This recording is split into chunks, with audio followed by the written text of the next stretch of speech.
Bom dia a todos e a todas. Hoje é a nossa 16ª aula do curso Enfrentamento da Violência Doméstica e Familiar contra a Mulher, Avaliação de Risco, Ferramenta Necessária.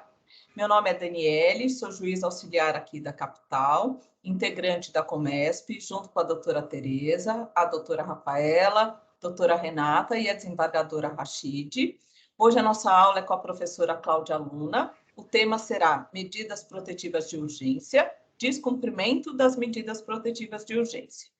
Eu esqueci da minha autodescrição, eu sou uma mulher branca, de óculos com armação roxa, tenho os cabelos claros, cacheados, estou hoje com uma blusa cinza de frio, estou no escritório da minha casa, com 2 quadros ao fundo e um sofá. Vou fazer uma breve leitura do currículo da professora Cláudia. Cláudia Patrícia de Luna é graduada pela Universidade do Estácio de Sá, em 1995, pós-graduada em Direito Difusos e Coletivos pela Escola Superior do Ministério Público do Estado de São Paulo e em Direito Previdenciário e Acidentário pela Faculdade Legale, especialista em violência de gênero pelo Georgetown University e atua na defesa e garantias dos direitos das mulheres em situação de violência doméstica desde 1997. Membro do Conselho de Notáveis do Instituto Latino-Americano de Direitos Humanos, integrou grupos de estudos sobre violência de gênero, empoderamento de mulheres e estratégias de advocacy para prevenção e enfrentamento ao racismo e discriminação racial na George Washington University, Miami University e Organização de Estados Americanos, OEA. A advogada já integrou o Comitê Interinstitucional de Prevenção e Enfrentamento ao Tráfico de Pessoas do Estado de São Paulo, de 2005 a 2012, a Comissão da Mulher Advogada da Seccional, de 2001 e 2003, e o Conselho Estadual da Condição Feminina de São Paulo. Diretora executiva da Elas por Elas, Vozes e Ações das Mulheres, participa desde 1999 do projeto Promotoras Legais Populares do GLE10 Instituto da Mulher.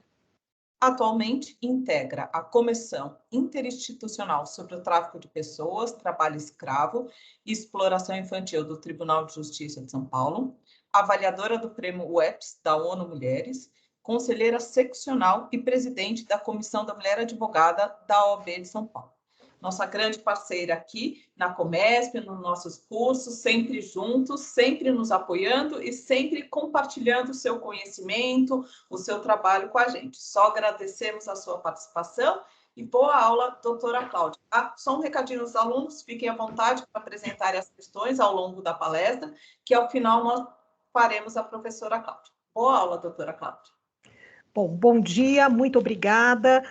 Em primeiro lugar, eu quero agradecer a honra e a alegria de poder partilhar de maneira tão preciosa e de maneira tão feliz essa parceria e, sobretudo, esses anos de caminhada que nós já temos aqui atuando junto a vocês, que são magistradas, que tanto abrilhantam e que sempre fortalecem essa rede, que são pessoas essenciais nessa construção, não é? Bom, então, eu quero começar aqui essa aula, esse dia que é um dia festivo, até porque hoje a nossa querida doutora Rafaela Caldeira Gonçalves completa mais um ciclo, não é? Mais uma primavera, e eu disse para ela, assim, brincando, que estar hoje aqui é um presente para nós, mas para ela é um presente de grego, não é? Logo cedo assistir essa aula sobre medidas protetivas, mas faz parte do ofício, não é, doutora Rafaela? Então, já quero agradecer aqui, brincadeiras à parte. Hoje o meu tema, tratar sobre as medidas protetivas de urgência, descumprimentos dessas medidas. É importante que a gente entenda que dentro da Lei 11.340 de 2006, a Lei Maria da Penha, as medidas protetivas são uma grande ferramenta para garantir a proteção efetiva e concreta dessas mulheres.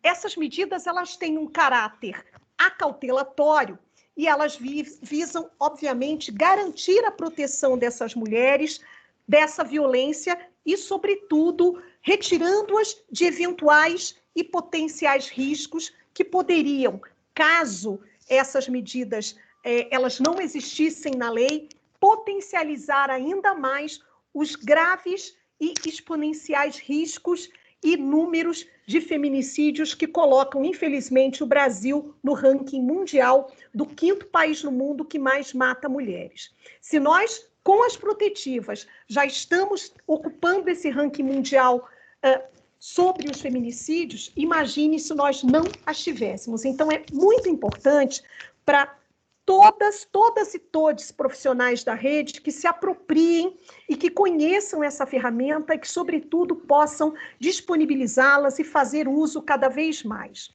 Então, vejam, as medidas protetivas de urgência estão previstas nos artigos 22, 23 e 24 da Lei Maria da Penha. Em primeiro lugar, é importantíssimo nós entendermos aqui o que são essas medidas. Essas medidas são caracterizadas por ordens judiciais, não é, determinadas por magistrados ou magistradas que proíbem algumas condutas que são realizadas, que são cometidas por parte da pessoa que cometeu a violência contra a mulher. E elas têm por objetivo interromper, diminuir ou evitar que essa situação de violência se agrave. Não é? Então, no artigo 23, no artigo 22, estão enumeradas todas as possibilidades, não é, que a Lei Maria da Penha prevê e que obrigam o agressor na hipótese específica das medidas protetivas, não é? Que desde que constatada a prática da violência doméstica e familiar contra a mulher, o juiz pode aplicar essas medidas de urgência e, dentre outras medidas, estão, né, no inciso 1, a suspensão da posse ou restrição do porte de armas, porque nós sabemos aí que existem pessoas da segurança pública ou privada, ou ainda que não estão nem num campo ou no outro, mas que utilizam as armas, então há a possibilidade de haver a suspensão ou a restrição do porte de arma. No inciso 2, nós temos o afastamento do lar, do domicílio ou local de convivência com a ofendida. Digo que essa é uma das medidas mais solicitadas pelas vítimas, as que têm aí maior caráter de deferimento. Proibição de determinadas condutas, essa prevista no artigo 3, dentre as quais, no inciso A, a aproximação da ofendida de seus familiares e das testemunhas, fixando um limite mínimo de distanciamento, né, entre a vítima e todas essas pessoas que estão aí nessa esfera de proteção e o agressor. No B, na linha B, o contato com a ofendida, os familiares e testemunhas por qualquer meio de comunicação. É muito importante a gente fazer uma observação em relação à linha B, porque, por vezes, apesar do deferimento da protetiva, a pessoa que causa a ofensa, o agressor ou a agressora, nós sabemos que a Lei Maria da Penha aqui existe a questão de gênero e também ela pode ser cometida por uma outra mulher nesse contexto de violência também em relação a outra. Mesmo com a medida concedida, existem situações em que essa pessoa que causa essa violenta ofensa, ela vai circundar outras pessoas e vai continuar exercendo o seu papel de opressão e de violência, coagindo testemunhas, mandando intermediários ou intermediárias para causar temor ou para mandar recados. Então, é muito importante essa abrangência dessa linha quando protege pessoas outras para além da vítima, evitando, inclusive, que haja a coação das testemunhas, que, obviamente, têm ciência ou presenciaram os fatos, né? E aí, dando continuidade, o inciso 6, a linha C prevê a proibição de frequentação de determinados lugares para que se promova a integridade física e psicológica da ofendida. O que acontece também de maneira muito prática quando a gente pensa no deferimento da medida, inserindo essa linha C? A vítima ela tem a medida protetiva deferida, ela acha que está bem. E aí, essa linha é importante porque a vítima ela circula em outros lugares, ela está em outros lugares. Por exemplo, se eles trabalham no mesmo ambiente, se ela sai, ele persegue, né, cometendo aí um outro crime também, né, é importante essa linha porque ele pode frequentar lugares outros em que a vítima também está, não é? A casa de parentes, casa de amigos, ambiente de trabalho, a escola das crianças. Nós sabemos aí de situações em que muitas das violências ocorrem no ambiente da escola, quando, por exemplo, há a retirada dos filhos no ambiente escolar. E aí é justamente aí quando há esse encontro que essa violência pode acontecer e há a quebra das medidas protetivas. Em alguns casos que nós temos atendido, algumas das quebras dos descumprimentos de medidas protetivas acontecem justamente quando a mãe vai retirar o filho da escola e o pai vai lá, e aí, nesse encontro, acontecem novas agressões e, consequentemente, descumprimento das medidas protetivas. E aí ele diz, mas eu não sabia que hoje eu não podia pegar. Na verdade, ele não só sabia, como, na realidade, ele foi lá deliberadamente para encontrá-la, para descumprir a medida.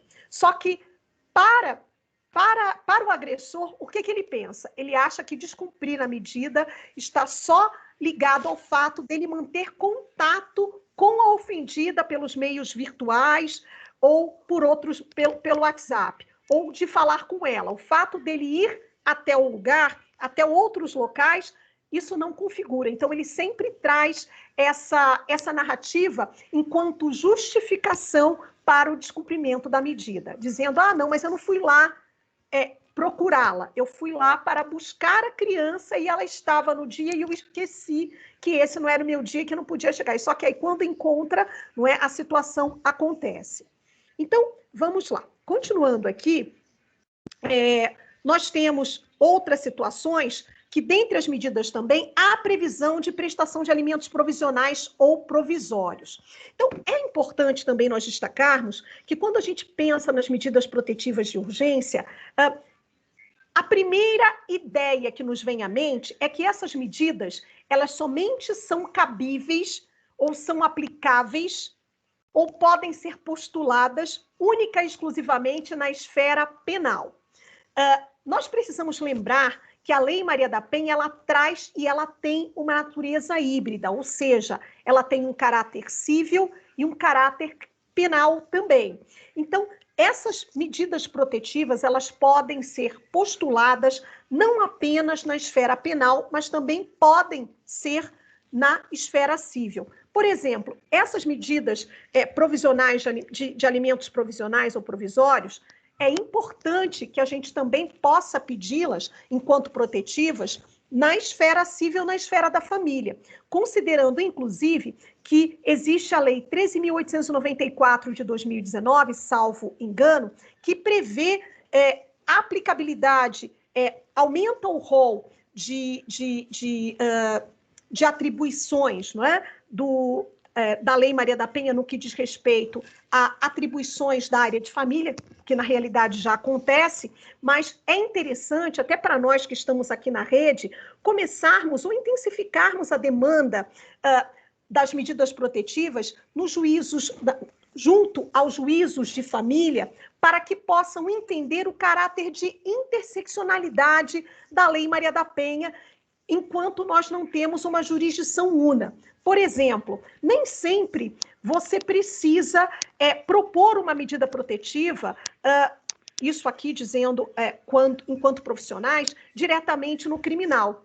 Por vezes você tem um excelente parecer psicológico que demonstra e que caracteriza a gravidade daquela violência e o potencial impacto dessa violência na esfera psicoemocional da vítima, dizendo o quanto essa vítima ela está aniquilada e, sobretudo, fragilizada e vulnerada por aquela violência, a ponto de, com aquele relatório médico, ser possível, por exemplo, postular uma medida protetiva junto a uma medida protetiva de afastamento do agressor, com imposição, inclusive, de multa, né, junto ao juízo de família.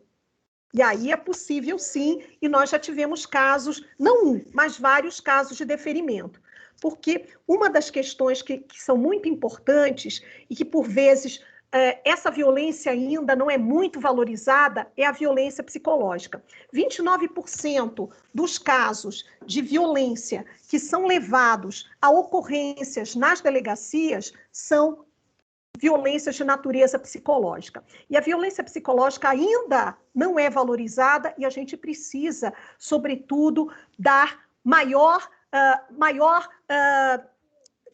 enfoque, enfatizarmos cada vez mais esse tipo de violência por conta dos danos potenciais gravíssimos e até permanentes que essa violência ela pode trazer às vítimas. Então, vamos começar também a demandar na esfera civil, na esfera da família, as medidas protetivas. Por exemplo, se você se você demanda na esfera da família uma medida protetiva, por que não já pedir, tanto para a vítima como para os medidas, alimentos provisionais também é importante, já levar para lá, por quê? É imprescindível, e mais uma vez aqui a gente traz, o caráter de interseccionalidade dessa violência. Então, a violência é a mesma, é uma violência doméstica intrafamiliar. Obviamente que essa violência ela vai trazer consequências e repercussões na esfera da família. E um dos grandes desafios que nós enfrentamos enquanto profissionais, enquanto rede de atendimento, é que nós temos uma justiça especializada no atendimento às mulheres em situação de violência que atua ainda, e por enquanto, assim esperamos, na esfera penal, e a justiça que atua nos casos de família, resolvendo e solucionando esses aspectos mais relativos às questões familiares, como guarda de filhos, regime de convivência, divórcio e alimentos. E aí, no meio de tudo isso, nós temos uma questão interseccional, que é a violência que acontece com essas mesmas partes, em que agressor e vítima são os mesmos e que estão demandando, e que já tem medida protetiva na vara especializada e que estão demandando aqui do outro lado com ações de guarda, visita e tudo mais. E partilha de bens, divórcio. E quando essas partes elas chegam no juízo da família, ou por desconhecimento, ou por falta de orientação, por motivos vários, elas chegam no juízo da família sem que o juízo da família tenha comunicação de que existe uma medida protetiva, por exemplo, proibindo a aproximação da vítima do agressor em relação à vítima. E aí essas duas partes vão sentar ainda antes dessa audiência de instrução na vara de família, acontecerá uma audiência, uma sessão de conciliação. Veja, salvo o melhor juízo, nós não estamos aqui diante de um conflito, porque os conflitos eles podem ser conciliáveis. Nós estamos aqui com uma situação de violência que precisa de outros remédios e garantias e de uma outra abordagem. Nessa situação em que há a conciliação ou a tentativa de conciliação entre essas partes que estão demandando na vara de família, mas que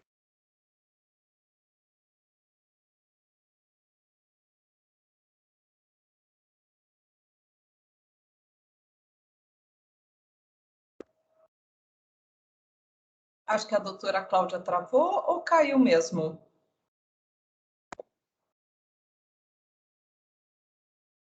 Marcele, Narciso, vocês conseguem ver se ela caiu para a gente ou se só travou? Ela continua aqui para mim, doutora. Tá.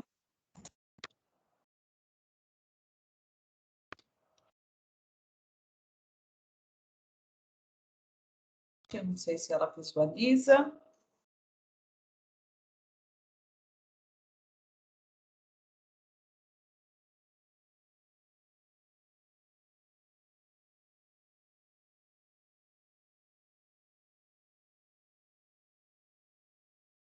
Agora eu acho que ela vai sair para... Dani. Ela vai sair para voltar. Vou tentar falar aqui pelo celular, tá bom? Só um minutinho.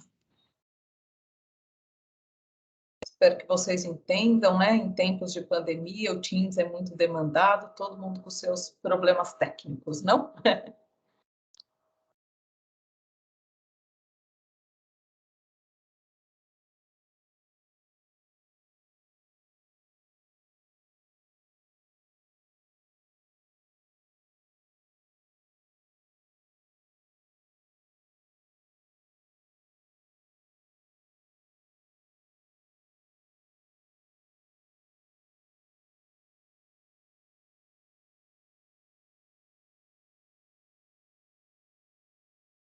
Já vou dando, então, nossos recados, né, que damos ao final da aula, mas já vou falando que nosso curso prossegue, vai até o dia 6 de julho, as aulas todas terças e sextas. Próxima aula vai ser dia 18 agora, o Programas de Recuperação e Reeducação dos Homens Autores de Violência, com o Dr. Flávio Urra.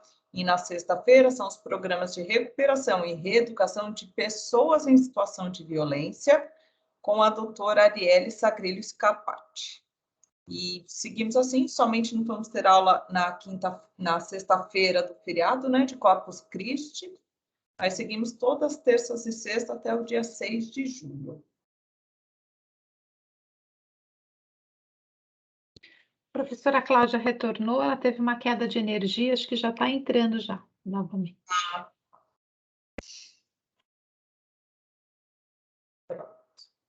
Consegui. Muito bem. Acho que caiu novamente, hein? Não.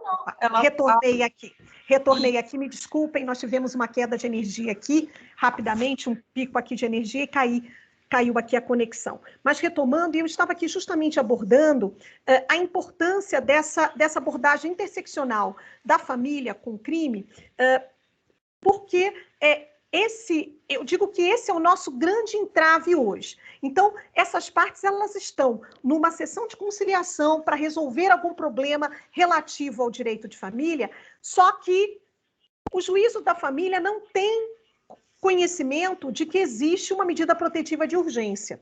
Então, é muito importante, nesse caso, para nós aqui que estamos atuando enquanto rede, enquanto profissionais, que haja essa comunicação, ou então, se você atua na vara de família, atendendo uma vítima, pergunte sempre a essa mulher, né, atendendo uma mulher, se existe situação de violência doméstica e se existe medida protetiva. Porque nem sempre a profissional ou o profissional que atua na vara de família, ele atua também, tem atuação na vara nos casos de violência doméstica intrafamiliar. Então, é importantíssimo que essa informação ela chegue até esse profissional, ou essa profissional que está atuando na esfera da família, e para que, em sendo positiva essa resposta, que essa medida protetiva ela também possa constar dos autos dessa ação de família para evitar isso que nós chamamos de revitimização, de ciclo de revitimização. Por quê? Essa mulher ela já está oprimida, ela já sofreu inúmeras violências dessa pessoa que lhe causou, nesse contexto de violência doméstica intrafamiliar, e não é positivo, não seria salutar essas duas pessoas numa sessão de conciliação. Por quê? O que acontece na prática?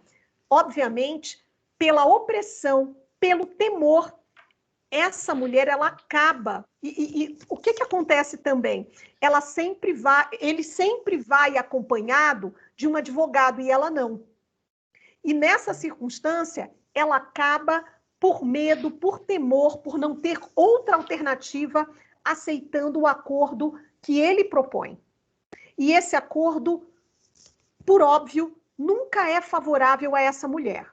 Por vezes, ela abre mão da guarda dos filhos, ela abre mão de direitos relativos à partilha, e depois, a consequência disso é que há sempre a possibilidade, sempre acontece de ter aí, posteriormente, situações em que há anulação dessa sentença homologatória, porque a vítima não estava na plenipotência da sua vontade. ela estava com a sua vontade coagida, não é? Não estava aí expressando de maneira manifesta e inequívoca a sua vontade, que na verdade estava aí permeada por todas as outras questões relativas a medo, a coação, a própria coerção também. Então, isso é muito importante, né?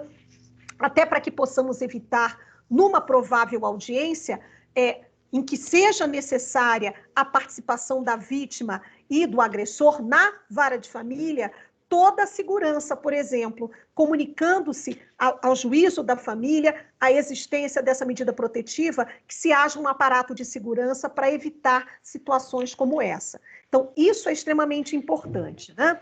E aí, prosseguindo, no artigo 24, nós temos também outras possibilidades em que essas medidas protetivas elas são aplicáveis também, tá? Deixa eu ver aqui onde a gente estava, se eu já vou para o 24 ou não. Vamos lá.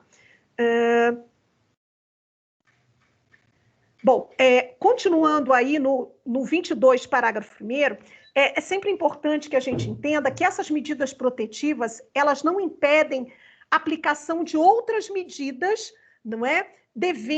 Previstas na legislação, devendo essa providência ser comunicada ao Ministério Público, né?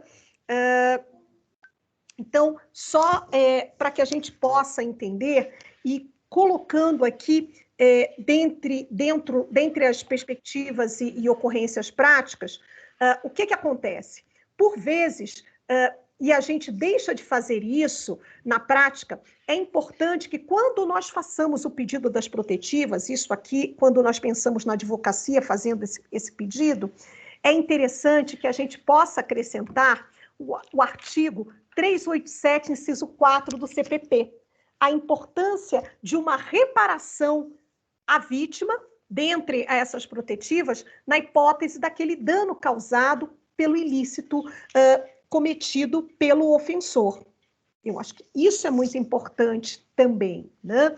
E, além disso, trazendo aqui uma outra dinâmica e até uma recente alteração na Lei Maria da Penha a respeito das protetivas, há também a possibilidade de encaminhamento do agressor aos programas de masculinidades, né? Programas de grupos de masculinidades. Por quê? Essa alteração ela atende ao caráter pedagógico da Lei Maria da Penha, porque não só adianta afastar esse homem, retirar o porte de arma, se ele vai continuar sem entender e cometendo esses atos, porque ele tem uma masculinidade que foi construída na perspectiva de um sistema patriarcal, onde ele entende que a única lógica norteadora da sua conduta é o exercício dessa prática violenta. Então,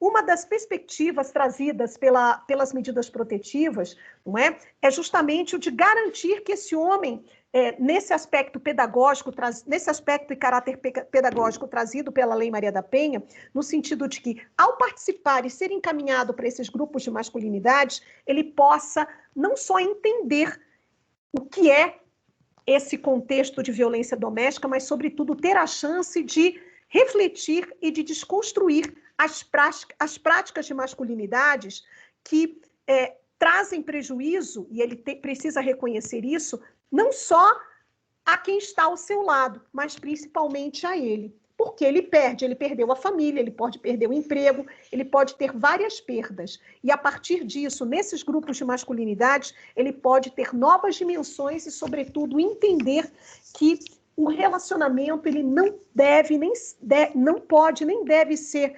resolvido a partir da dinâmica das violências. Então, isso é extremamente importante também, né? Então, qual é a efetividade das medidas protetivas? A grande efetividade das medidas protetivas é a de justamente assegurar esse caráter de risco às vítimas nessa situação mais séria. E é importante que a gente possa manejar essas medidas protetivas e, sobretudo, informar as vítimas como essas medidas protetivas elas funcionam. E eu estava aqui a comentar, antes de começarmos a aula de hoje, que nós temos um contexto extremamente sério, que é o contexto atual trazido pela pandemia da Covid-19, que traz dimensões outras extremamente curiosas a respeito dessa violência que os números demonstram que tem se agravado, principalmente nesse período de pandemia, considerando a intensificação da convivência entre vítima e agressor.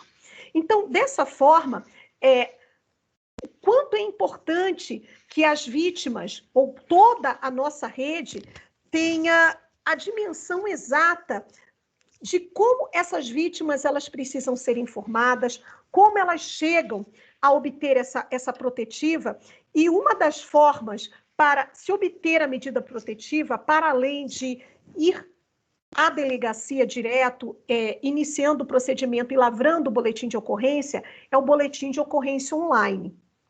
Mas aí vocês me perguntariam, puxa, mas boletim de ocorrência online é excelente.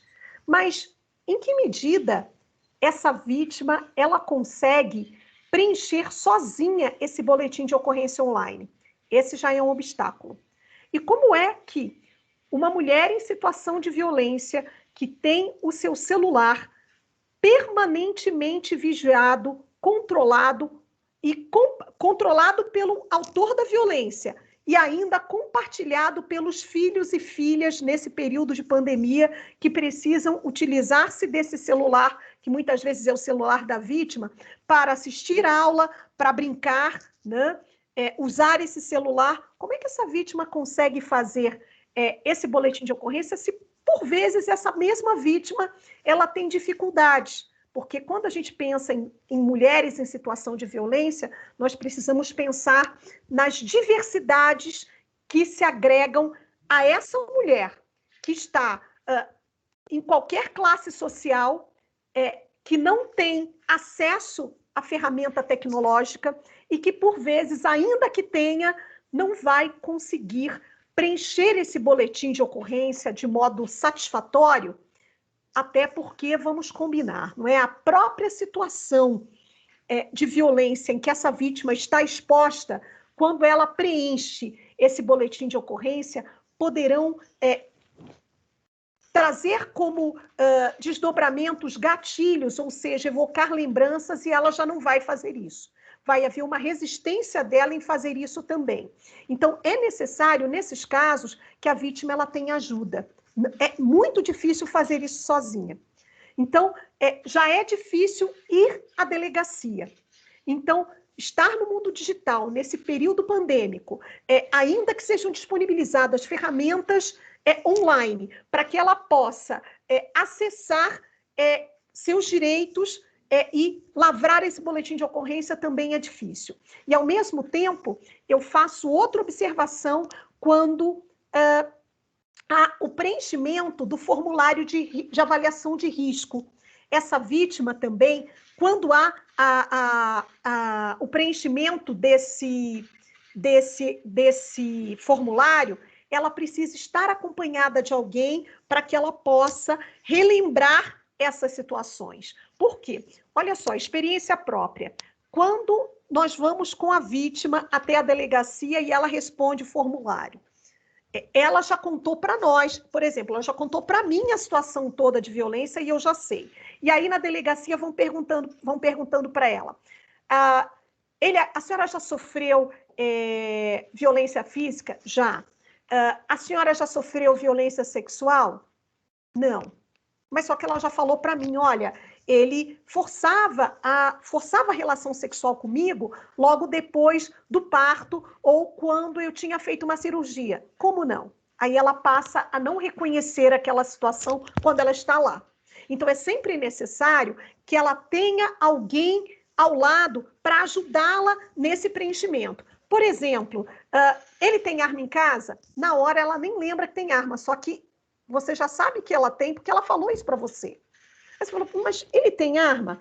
Ai, desculpe, eu esqueci, eu estava tão nervosa que eu esqueci.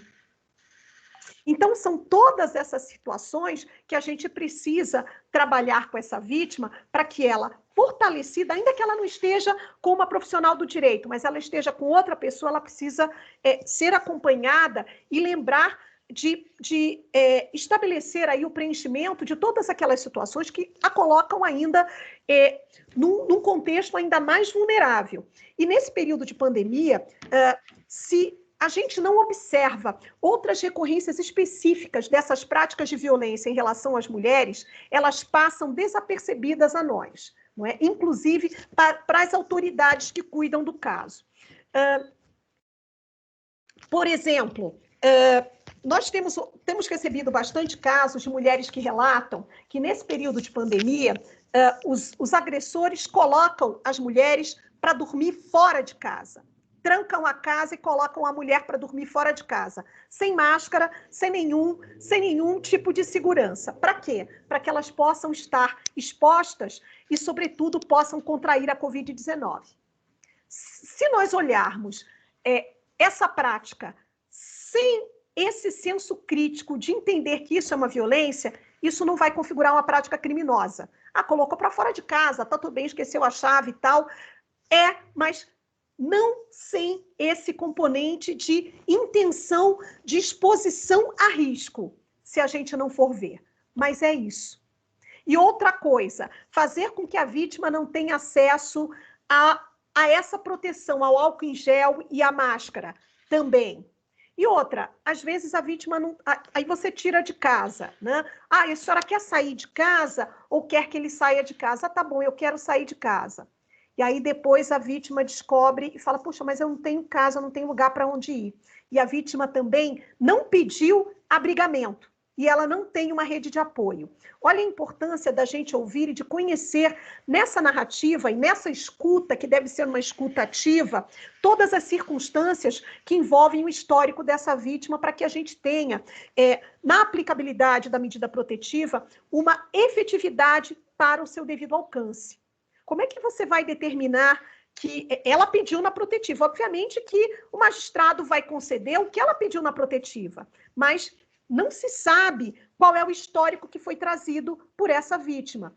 Você vai dar... Ela quer sair de casa porque é insuportável estar naquela casa, mas para onde ela vai? Ela não pediu abrigamento, ela não disse que tem uma rede de apoio, ela não tem, e para onde ela vai? E depois a medida está lá, ela está lá com a medida na mão, ela sai e vai para onde? Aí depois ela disse, puxa, eu esqueci de dizer, eu estava nervosa, eu não disse e tal. E aí depois você vai, de novo, lá peticionar para juiz ou a Defensoria Pública vai dizer, olha, ela precisa de abrigamento, ela não tem aqui, ela precisa, por exemplo, voltar para o seu estado de origem ou estar com a sua família em outra localidade, porque aqui ela não tem rede de apoio. Então, por que nós estamos dizendo isso aqui? Porque existem medidas outras ou pedidos outros que podem ser postulados na medida protetiva que, de repente, não estão naquele rol específico determinado pela lei. Por isso que é importantíssimo nós termos esse senso de escutar a vítima e, sobretudo, de conhecermos as circunstâncias da sua história, as circunstâncias que estão ali permeando a sua vida naquele momento, para que essa medida protetiva ela possa alcançar esse caráter de efetividade. Outra questão que nós estávamos colocando aqui, que tem acontecido muito nesse período de pandemia, que é um fenômeno que depois nós vamos... academicamente, no período pós-pandemia, observarmos, é que tem aumentado consideravelmente os casos de legítima defesa da vítima que, em virtude do descumprimento das medidas protetivas, tem matado o agressor. Ou, no momento da defesa, houve aí uma tentativa de homicídio.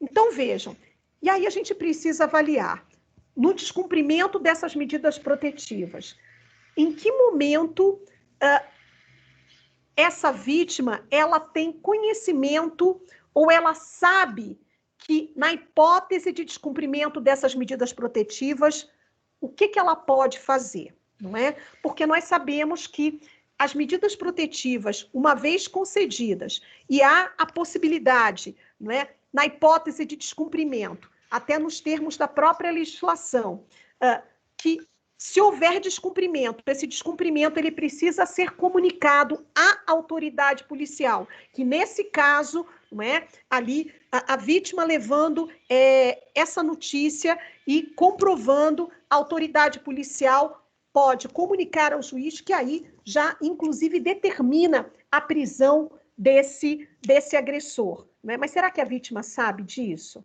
Ela tem conhecimento dessa situação? E por que, nesses casos de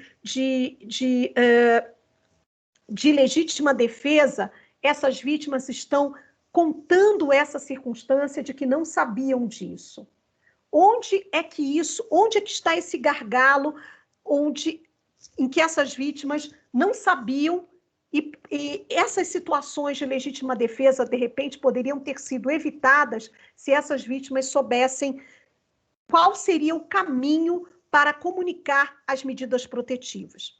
Então, uma outra coisa também que nós, enquanto rede, precisamos nos fortalecer e, sobretudo, empoderar as vítimas no sentido de garantir-lhes uma informação precisa, é a respeito dos aplicativos que elas precisam baixar quando recebem a protetiva. Realidade, elas recebem a protetiva e o que elas acham? Que o papel, ou seja, o documento da protetiva vai solucionar todos os problemas delas. Só que elas esquecem e elas precisam ser orientadas ainda mais a baixar os aplicativos e, sobretudo, a como usar esses aplicativos para, por exemplo, fazer prova e, mais do que isso, anteriormente comunicar às autoridades ou à sua rede de proteção, sua rede de apoio sobre o descumprimento da protetiva. Isso as vítimas não estão fazendo. Então, é muito importante para nós, enquanto rede, que a gente possa fazer grupos, aí nos CDCMs, nos CRMs, fazermos grupos de conversa com as vítimas, no sentido de ensiná-las, orientá-las. As promotoras legais populares também que nos assistem podem ajudar a fazer isso. Pode fazer uma videochamada, um Google Meet, um encontro, para que a gente ensine o passo a passo de como baixar esses aplicativos, sobretudo de como utilizar esses aplicativos, sobretudo para que se possa fazer prova do descumprimento dessas protetivas, tá? E, sobretudo, como essa vítima aciona a autoridade policial, por exemplo, a polícia militar, ou chama a sua rede de apoio para comunicar que está acontecendo um descumprimento da protetiva pelo agressor. Isso não está acontecendo. E esse fato, esse que é um detalhe que parece tão pequeno, tem feito diferença e faz, por exemplo, podendo evitar circunstâncias de risco potenciais maiores ainda para essas vítimas. Então, são detalhes que, para nós, enquanto rede, eles são imprescindíveis para que a gente possa atenuar esse risco a que, potencialmente, essas vítimas estão cada vez mais expostas e estão ainda mais nesse período de pandemia, não é? Então, o que a gente pode trazer ainda em relação às medidas protetivas de urgência, né? Elas começam dessa forma, né? A vítima ela pode lavrar o boletim de ocorrência, seja na delegacia de defesa da mulher, seja em qualquer distrito policial em que aconteceram o local dos fatos ou não, às vezes ela está em outro local, mas ela precisa comunicar, ou ainda através do boletim de ocorrência online. Quando ela faz isso, se ela faz presencialmente, o que acontece na delegacia, uma vez que é importante já dizer que essas situações ocorreram dentro de um contexto de violência doméstica, lá na delegacia, seja o distrito policial ou delegacia de defesa da mulher, a vítima ela já precisa pedir, ela precisa estar cientificada disso, e a autoridade policial também, de conceder a ela, dizer que ela tem direito às medidas protetivas de urgência e também, de acordo com a Lei 13.894 de 2019, salvo engano, a autoridade policial também, naquele momento, já deve informar a essa vítima que ela pode buscar a justiça, a defensoria pública ou outros meios, advocacia, por exemplo, para buscar outras proteções no que diz respeito, outros direitos no que diz respeito, por exemplo, ao direito de família, pensão alimentícia, divórcio, guarda e etc. e tal. E lá na delegacia, ela, por ocasião de pedir informar que precisa das medidas protetivas porque está em risco, já na delegacia será oferecido para ela esse formulário de risco, onde ela será perguntada sobre a que riscos ela está exposta. Creio que aqui no curso vocês já devam ter tido essa aula, não é? Onde se informa a vítima na delegacia que riscos são esses e ela vai responder, né? Que tipo de violência ela sofre, se ele tem arma, se causa violência sexual, se ela tem filhos, qual a idade desses filhos, o que a vítima precisa. E aí, após o preenchimento desse formulário de risco e de toda a qualificação da oitiva da vítima, se ela tem testemunha, se outras pessoas virem, souberam tal, esse boletim de ocorrência, com essas providências, já manifestando a vontade da vítima, é encaminhado ao Poder Judiciário, a uma das varas de violência, uma das varas especializadas em violência doméstica e familiar contra a mulher, e lá, muito rápido, o magistrado ou magistrada já irá conceder as medidas protetivas de urgência, que serão, cuja comunicação será dada à vítima pelo WhatsApp também. Ela vai ser comunicada pelo WhatsApp da concessão da medida e também da própria medida pelo WhatsApp. Mas, sem prejuízo disso, o oficial de justiça também vai vai cientificá-la, vai dar ciência da concessão das medidas protetivas. Isso na delegacia presencialmente. E quando nós temos os boletins de ocorrência lavrados online, se essa vítima consegue, ou com a ajuda de outra pessoa, ou se o advogado ou advogada preenche esse boletim junto com a vítima, também há o pedido de medidas protetivas, há a possibilidade de se inserir arquivos onde se demonstrem provas dessa violência e, em geral, as delegacias entram em contato para que haja o depoimento, o comparecimento da vítima e o depoimento dela para que essas medidas sejam encaminhadas para o Poder Judiciário para a sua concessão. Tá? Essa é uma forma de se pedir as medidas protetivas pela delegacia. A outra forma é através de peticionamento, tanto a advocacia pode fazer isso, obviamente que a Defensoria Pública também faz, onde todos esses requisitos previstos nos artigos 22 a 24, como nós já aqui mencionamos, além de outras medidas, podem ser postuladas nessa sua petição, que vai ser encaminhada ou para a vara de violência doméstica intrafamiliar, ou você pode pedir as medidas via Ministério Público também, há essa possibilidade. E aí, uma outra questão importante existe uma outra questão. Será que há a obrigatoriedade de instruir a medida protetiva com o boletim de ocorrência? Não. Não há essa necessidade. Entretanto, é importante que relatos e provas outras possam ser encaminhadas para instruir essa medida.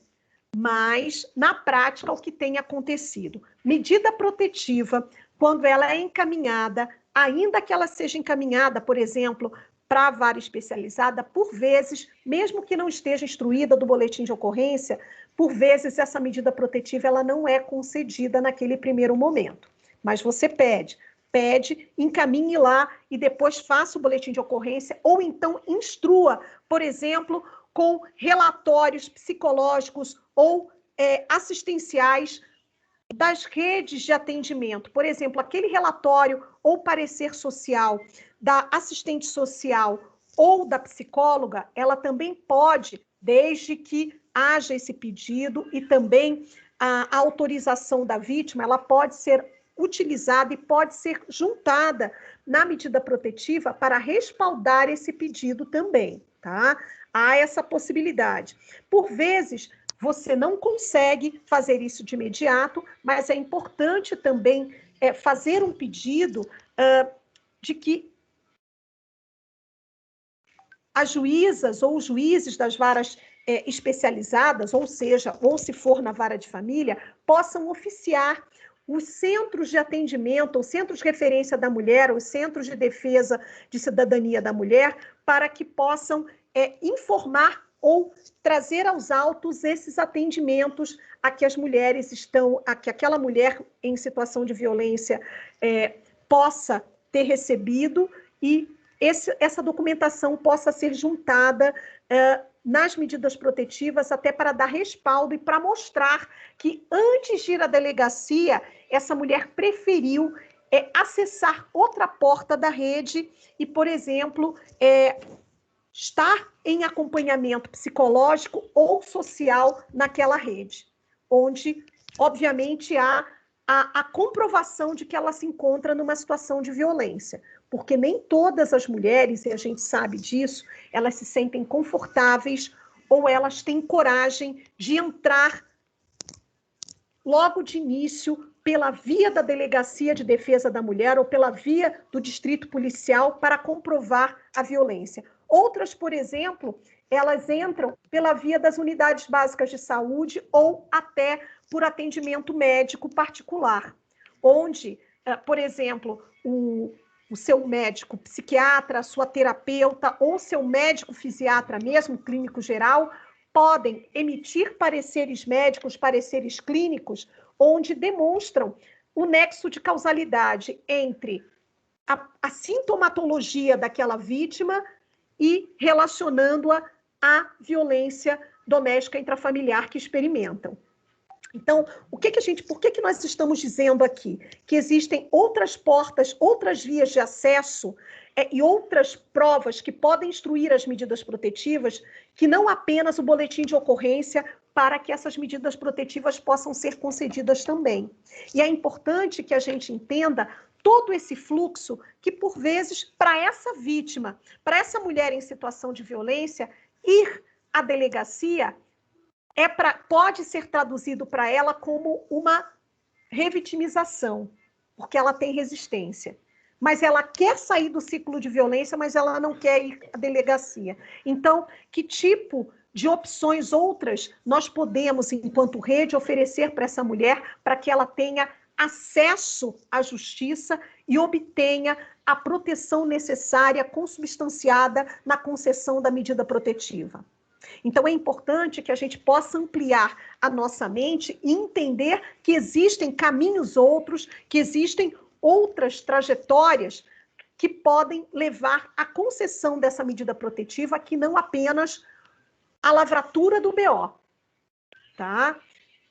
E o boletim de ocorrência online, nesse aspecto, tem sido um grande aliado, porque ele também evita essa revitimização, pelo menos naquele momento, da mulher ir até lá e lavrar o boletim de ocorrência presencialmente na delegacia, ou seja, evita a questão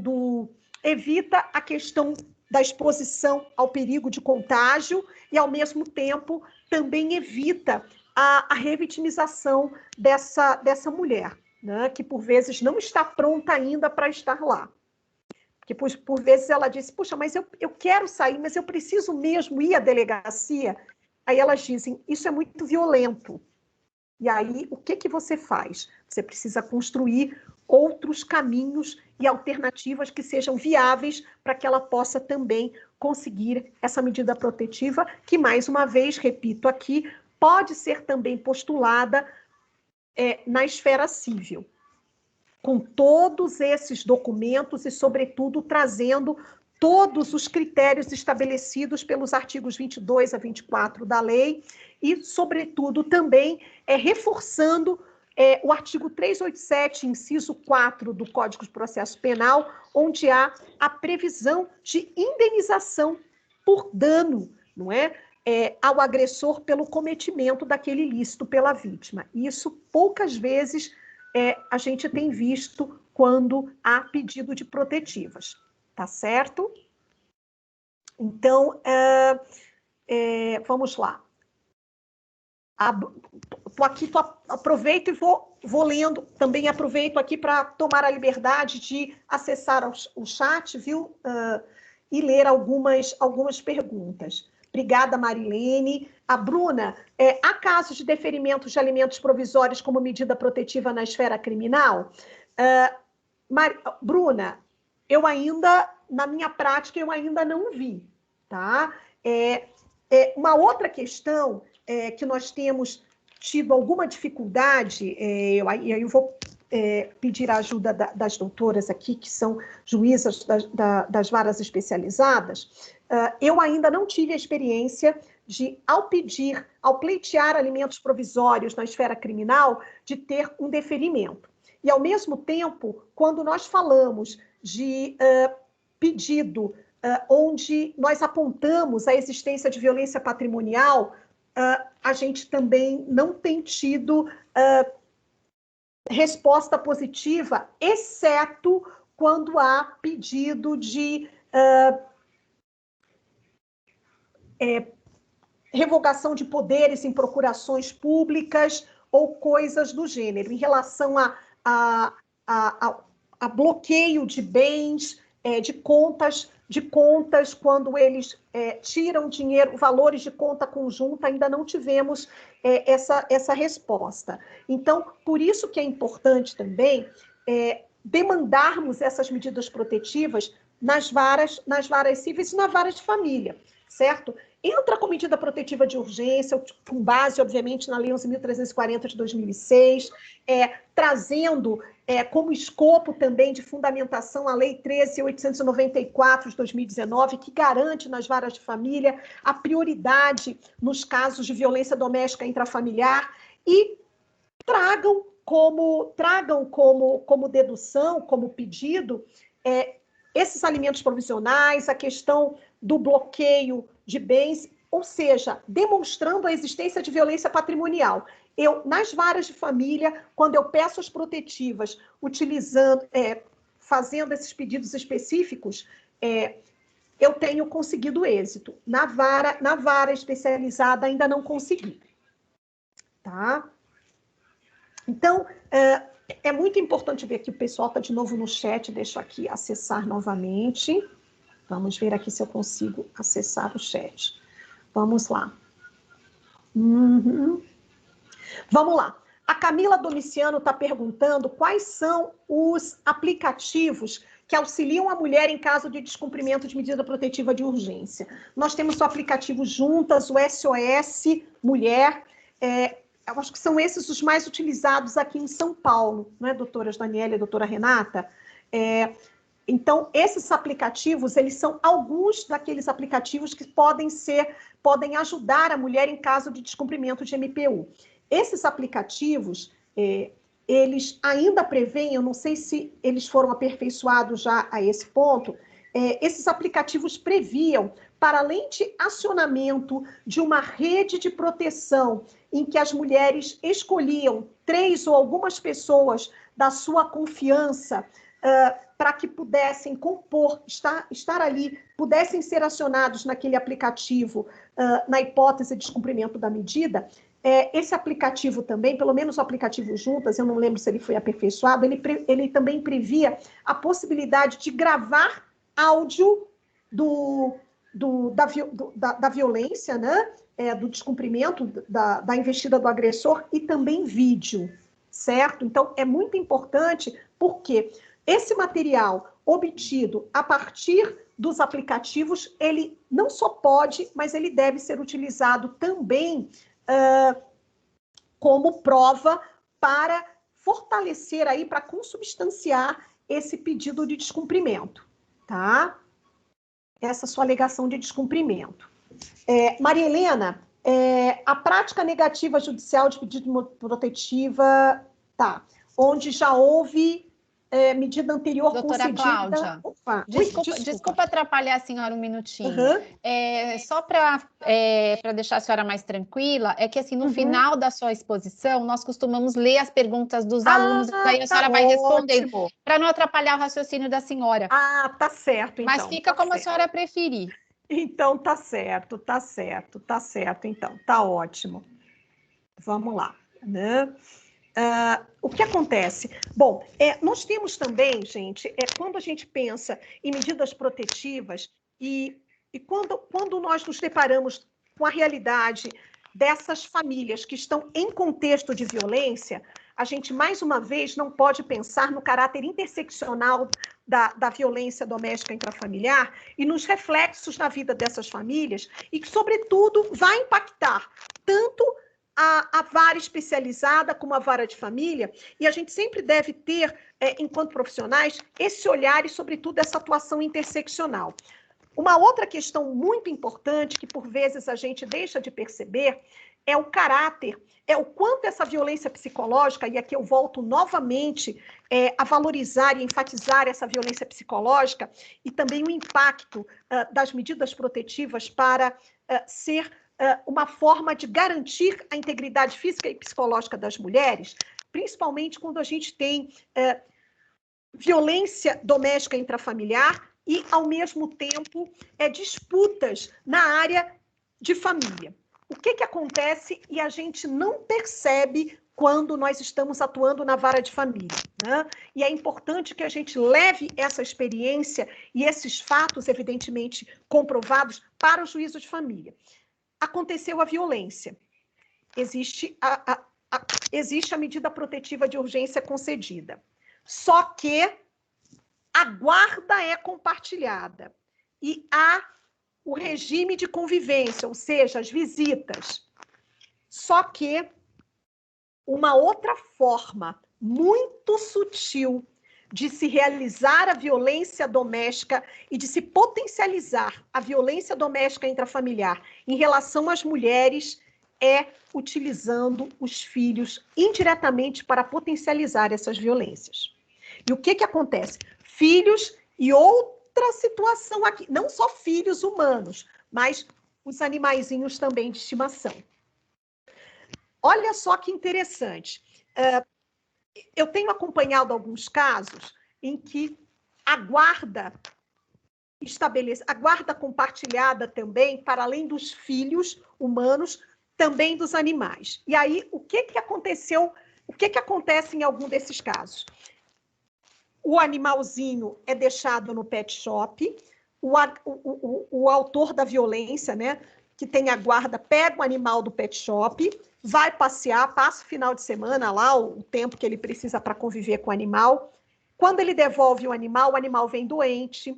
Em algumas situações, a gente teve notícia de que o animal foi envenenado e estava com ele. O que ele quis dizer com isso? Eu não posso fazer, mas ele fez através do animal. Mas pode ter acontecido alguma coisa.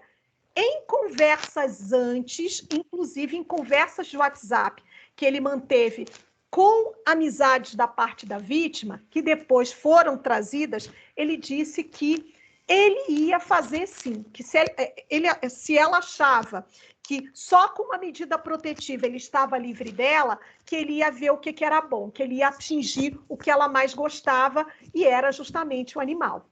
E aí nós conseguimos, através dessas conversas e mais de todo o caminho percorrido, entender que ele não só violou a protetiva, mas intensificou ainda mais essa situação de violência doméstica. Então, o que a gente costumou agora também a pedir nas medidas protetivas, né? Que essas medidas se estendam também para a família. Quando a gente fala aqui de família, prevista lá no artigo 22, nos familiares, proteções e tal, entendam família como a família mosaico também. Nem sempre o conceito de família é só esse, porque o animal de estimação é hoje, para a pessoa, uma extensão do conceito de família.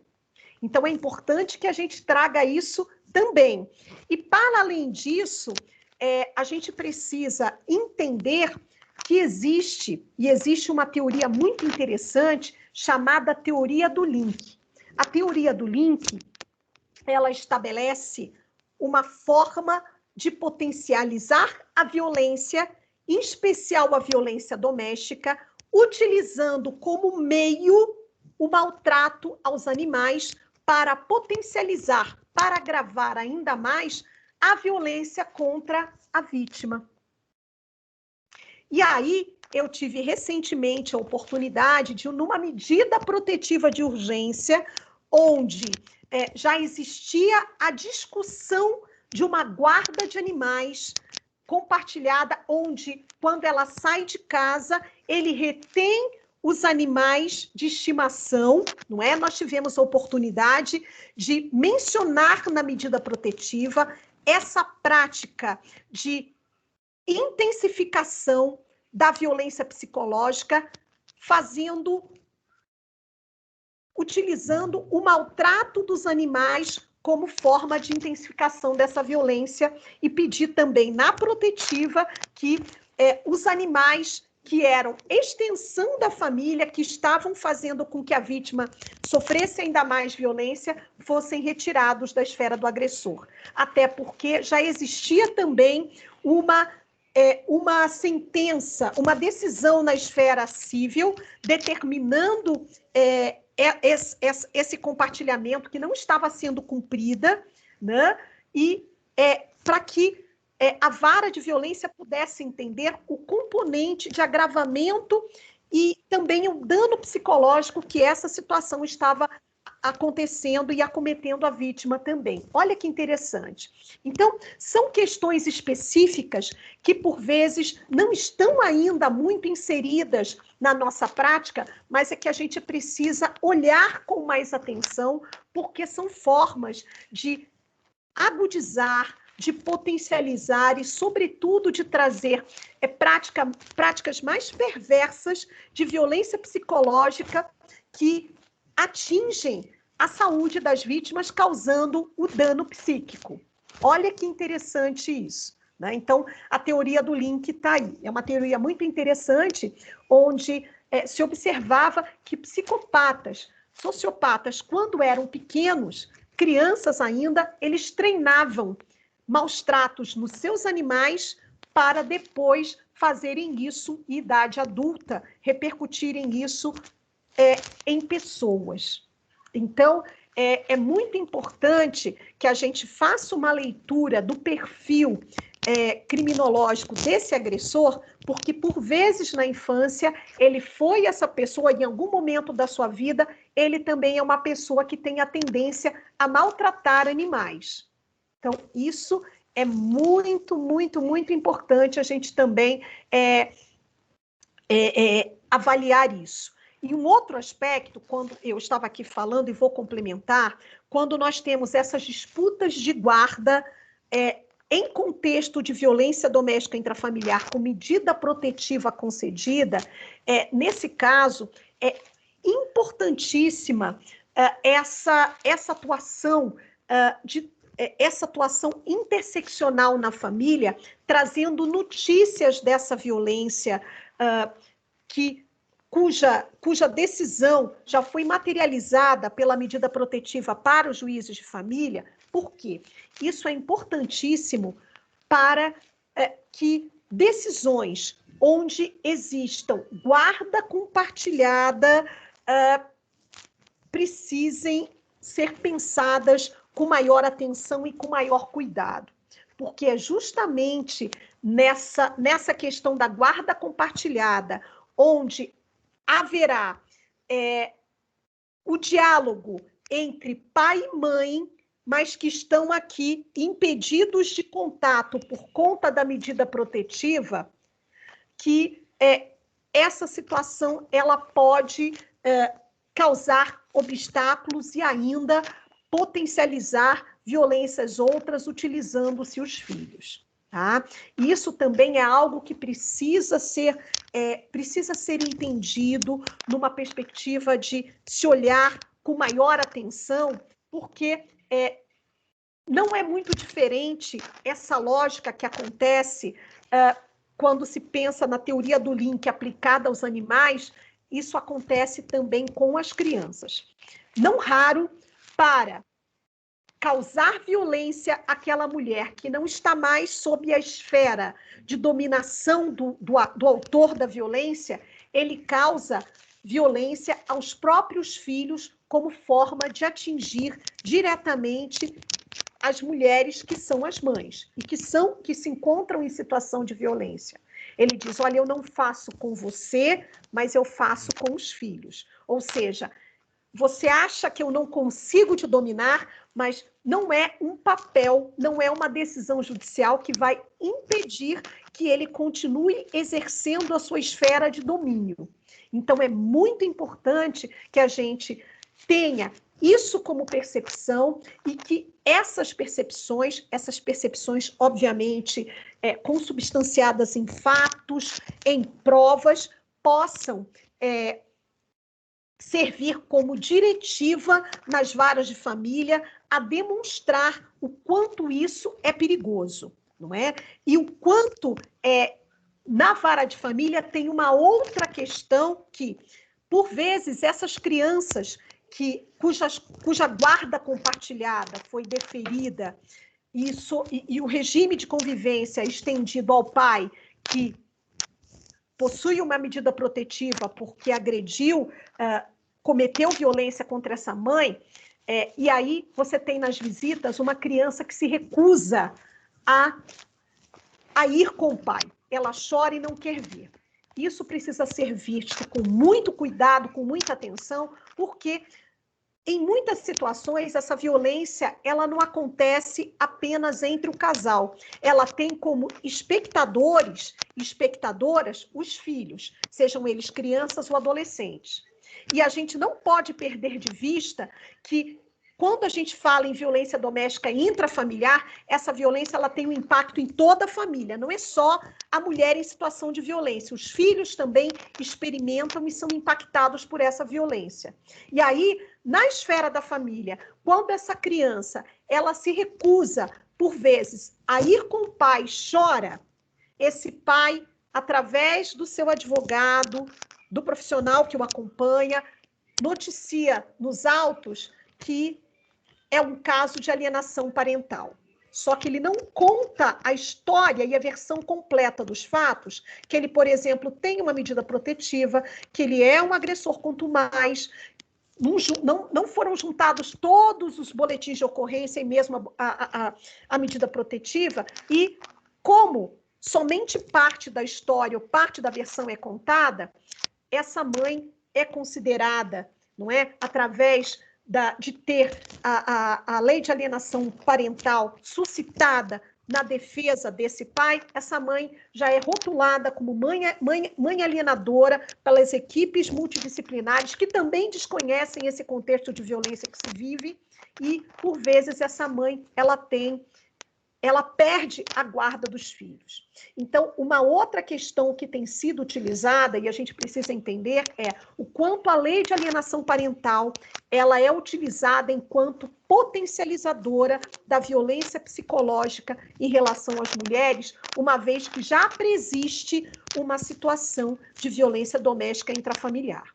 E por isso que nós precisamos adotar como prática, nós enquanto rede, nós que somos profissionais do direito, aqui a advocacia presente, nós precisamos sim, sempre atuar de modo interseccional nas varas de família, levando notícia das medidas protetivas concedidas, das ações penais, onde há a incidência da Lei 11.340 de 2006 e levar todo esse conjunto probatório documental para os autos do direito de família, a fim de desconstruir eventuais hipóteses em que se coloca alienação parental, uma vez que onde não há conhecimento, por vezes, na maioria das vezes, dos juízes e juízas de família, de hipóteses anteriores de violência doméstica intrafamiliar. Tá? Então, isso é extremamente importante para que a gente possa entender as dimensões e o quanto isso traz impacto na vida das pessoas que nós atendemos. Uma outra questão importante, quando nós falamos de medidas protetivas, a gente sempre foca nas relações íntimas, esposo, esposa, namorado e namorada, mas a gente precisa entender que a Lei Maria da Penha, ela versa acerca de violência doméstica e intrafamiliar. Então, a gente esquece e a gente despreza outras hipóteses de violência causadas por membros outros da família em relação a essa mulher, considerando outras hipóteses de relação de parentesco. Vejam, a situação de casos onde há violências de filhos contra mães, violências de outros membros da família em relação às mulheres também podem e devem ser casos de medidas protetivas de urgência, não é? Situações outras, por exemplo, que a gente ainda não fala, a medida protetiva ela pode ser aplicada, por exemplo, no caso de violência em relação a uma empregada doméstica. E a gente não está falando sobre isso. Por exemplo, um caso em que uma empregada doméstica foi vítima, ela que trabalhava numa casa, não é, atendendo aí um casal, e ela foi vítima de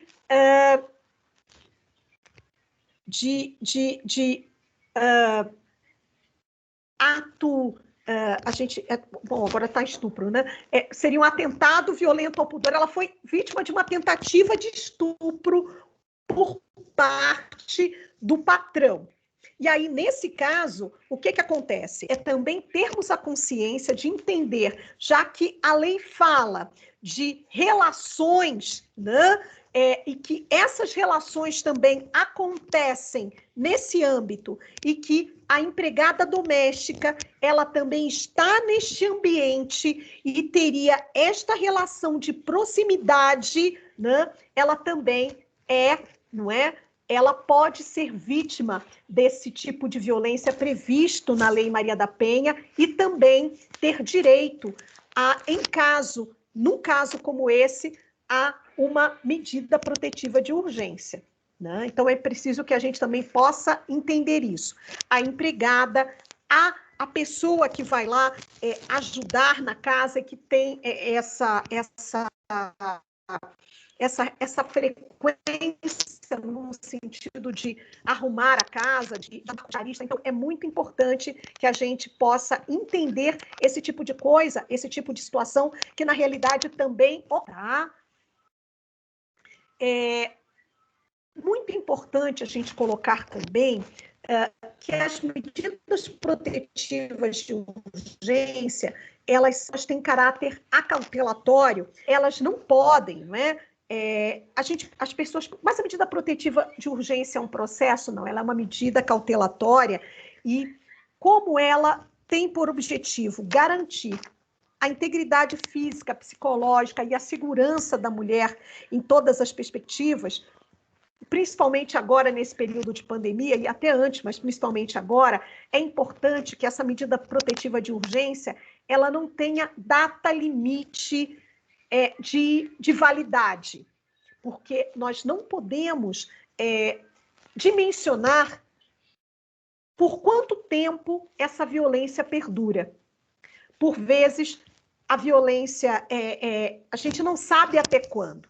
E existem casos, e eu já tive essa experiência, de que a medida protetiva ela teve um prazo de validade de 90 dias e eles aguardaram, o agressor aguardou exatamente o término da validade para causar uma outra violência. Veja só que situação.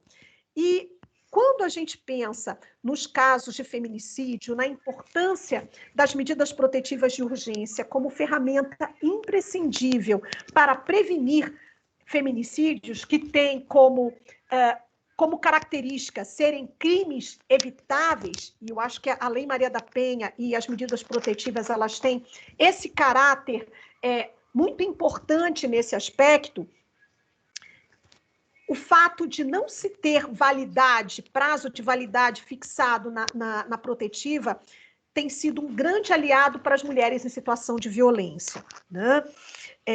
Até porque a gente precisa entender como é que funciona essa métrica, e de acordo com a socióloga Lourdes Bandeira, da Universidade de Brasília, ela liderou um estudo que conseguiu constatar que 50% dos casos de feminicídio ocorreram depois, 2 ou 3 anos depois da separação, que houve a ruptura do relacionamento. Então, vejam, se a protetiva de urgência ela é concedida, tão logo haja a violência e depois a ruptura, e ela tem um prazo de validade. E aí, quando a gente observa essa pesquisa, que tem aí um escopo, um fundamento acadêmico muito bem alicerçado, que demonstra que esses casos de feminicídio acontecem principalmente depois da ruptura, 50% deles, se nós tivermos uma protetiva sem esse prazo fixado, nós vamos evitar práticas de feminicídio, ou pelo menos fazer com que haja uma circunstância de maior proteção a essas vítimas. Obviamente, nós sabemos que existem casos de feminicídio que ocorrem a despeito da protetiva, mas se você tem aquela protetiva de urgência, já há uma demonstração efetiva de que o Estado estava ali a garantir a proteção daquela mulher.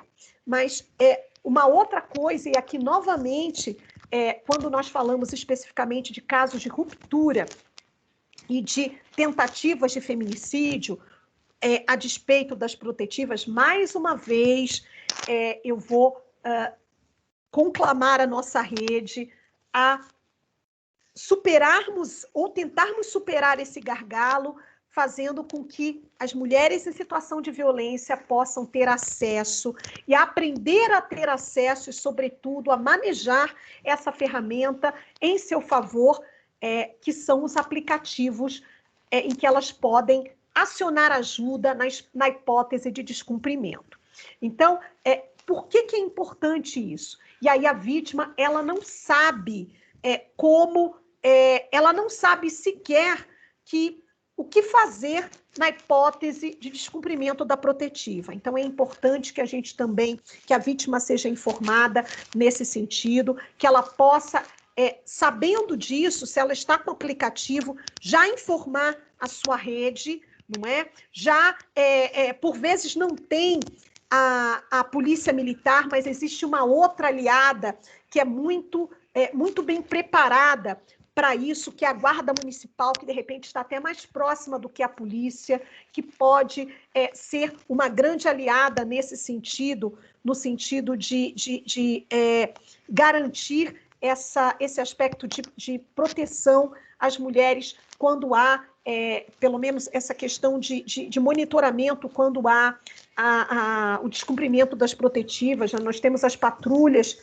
Maria da Penha, a Guardiã Maria da Penha, da Guarda Civil Metropolitana, das guardas municipais, que têm realizado, não só aqui em São Paulo, mas também em outros municípios em São Paulo, fora da capital, em outros estados, nesse Brasil afora, um trabalho magnífico em relação a essa proteção, né? Então, é muito importante que a gente tenha todo esse aspecto, né? Então, nós falávamos aí na forma de como solicitar as medidas protetivas de urgência, já falamos nas delegacias. As medidas protetivas de urgência também podem ser solicitadas no Ministério Público e por meio da Defensoria Pública do Estado de São Paulo. É muito importante que a gente também possa lembrar que essas medidas protetivas, elas podem ser estendidas aos filhos, filhas e familiares da mulher ameaçada, né? E as medidas protetivas, elas são essenciais nesse caráter de garantir essa proteção à mulher, e por isso é muito importante, e eu louvo aqui o Poder Judiciário do Estado de São Paulo, quando adotou essa diretiva no sentido de não mais fixar prazo de validade para as medidas protetivas, até porque nós sabemos quando a violência começa, mas a gente não tem um caráter de previsibilidade para sabermos até quando e onde essa violência vai se estender. Então, é muito importante essa situação, né? Todo esse conjunto de coisas, né?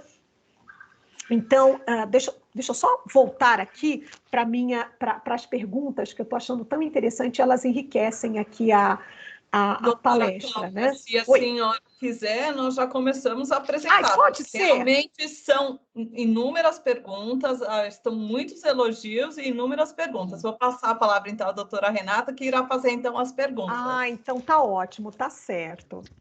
Bom dia a todos e a todas. Eu sou Renata, eu sou juiz auxiliar da capital, trabalho na Vara de Violência Doméstica Central, integro a Comesp juntamente com a doutora Tereza, a doutora Daniele, a doutora Rafaela, a desembargadora Rachid. Eu vou fazer uma breve descrição da minha pessoa. Eu sou uma mulher de 43 anos, sou branca, tenho os cabelos claros, estou com o cabelo solto, mais ou menos na altura do ombro. Estou vestindo uma blusa de lã, cor creme. Estou no escritório da minha casa. Ao fundo tem um quadro, umas flores. E, doutora Cláudia, é o seguinte, as perguntas aqui são inúmeras, os alunos têm feito vários elogios à senhora, parabéns pela explanação, a senhora trouxe muitas questões muito importantes em relação à medida protetiva, né, que nós como magistradas, assim, pelo menos eu falo por mim e tenho certeza que falo pelas demais também, né, é um assunto muito sensível, porque às vezes nós não temos elementos suficientes para a concessão da medida, e o que a vítima deseja, isso é um problema na prática, né? Às vezes a descrição do boletim de ocorrência ela é muito sucinta, né? E a gente percebe que a vítima nitidamente está numa situação de risco. E o que conceder, como conceder. Então, assim, a senhora trouxe inúmeros questionamentos aí, inúmeros apontamentos que são bem legítimos na hora da concessão da medida. Eu vou fazer as perguntas, doutora Cláudia, em bloquinhos, porque eu acho que uma pergunta puxa a outra aqui. Certo. A primeira pergunta aqui é da Camila Domiciano. Ela pergunta aqui qual é o artigo mencionado sobre a reparação de danos que pode ser combinado no pedido de medida protetiva. Tem aqui também a pergunta da Bruna Serra Paz. Ela pergunta se já há casos de deferimento de alimentos provisórios como medida protetiva na esfera criminal. Eu vou fazer aos pouquinhos para não ficar... Certo. Tá. Então, vamos lá. Respondendo ao deferimento de alimentos provisórios na esfera criminal, eu acho que eu já havia respondido a pergunta, eu aqui vou falar da minha experiência. Até o momento, não tive deferimento de alimentos provisórios ao postular medida protetiva na esfera criminal, tá? Em geral, a gente precisa também manejar a prática de fazer a postulação das medidas protetivas, como eu disse aqui anteriormente, na esfera civil, na esfera da família, por exemplo, fazendo todos os pedidos, incluindo alimentos provisionais, guarda e tudo mais, bloqueio de bens. Eu acho que é muito importante, inclusive, utilizar nesse pedido, doutora, quando fizer o pedido de protetivas na esfera da família, utilizar a Lei 13.894 de 2019, que garante toda essa postulação dessas providências relativas à vara da família em situações de vítimas em circunstância de violência doméstica, que pode ser feita, mas faça isso na família, e a Lei 13.894, ela garante a prioridade na tramitação desses feitos, considerando a ocorrência a situação das mulheres por conta da violência doméstica que enfrentam. Então, acho que é muito importante a gente criar essa cultura também, já que nós ainda não temos a aplicação híbrida da Lei Maria da Penha em uma jurisdição una. Nós precisamos criar essa cultura de demandar nas varas de família também medidas protetivas de urgência, onde nas varas de família a gente possa trazer situações específicas onde há risco para as mulheres em situação de violência, se essas circunstâncias, se essa proteção relativa às questões mais urgentes na vara de família não forem contempladas e não forem reconhecidas, caso não sejam, enquanto potencializadoras de violência contra a mulher. Então, é importante fazer isso. O artigo que a doutora pergunta, né, acho que a doutora Bruna, é o artigo 387, inciso 4 do Código de Processo Penal, onde se pode incluir nas medidas protetivas o pedido de reparação de dano, né, impor ao agressor o dever de reparar o dano pelo ilícito cometido contra a mulher. Então, é importante a gente colocar isso também, tá? E quando a gente fala, e aqui trazendo hipótese de descumprimento, se você fala em hipótese de descumprimento, se você postular essa medida protetiva de urgência na vara de família, e se houver na vara de família um descumprimento dessa medida, eu acho interessante também comunicar, após, obviamente, o trâmite de comprovar que houve descumprimento da medida, comunique ao juízo de família, né, se você postulou nessa esfera a medida protetiva, o seu descumprimento após a comprovação, e peça a imposição de multa combinatória, sim. Eu acho que é interessante você fazer isso no cível, ou, inclusive, impor algum tipo de obrigação de fazer. O que ele precisa fazer para, uma vez que houve esse descumprimento da medida, né? Então, acho que são dimensões muito interessantes que a gente precisa observar e não apenas limitar o nosso entendimento e a nossa atuação profissional, mais uma vez entendendo que as medidas protetivas, elas apenas existem ou se prestam para atender a vítima ou para garantir a sua proteção única e exclusivamente na esfera criminal. Então, é importante, enquanto profissionais, nós ampliarmos o nosso espectro de interpretação e, sobretudo, de atuação ao manejar as medidas protetivas de urgência. Doutora Cláudia, queria trazer uma informação para a senhora. Particularmente, a doutora Tereza, a doutora Daniele, eu sei também a doutora Rafaela, porque eu sei disso porque nós já falamos sobre esse assunto. Nós temos, nós concedemos os alimentos provisórios em sede de medida protetiva, mesmo quando requeridos na esfera criminal. Nós sempre concedemos. Então, isso é ótimo, é que eu ainda não tive processo com nenhuma de vocês, mas vocês são, digamos assim, dentro dessa prática, dessa questão sistêmica, vocês ainda são exceções, porque ainda não temos esse olhar e essa forma de atuação. Em geral, a resposta é negativa.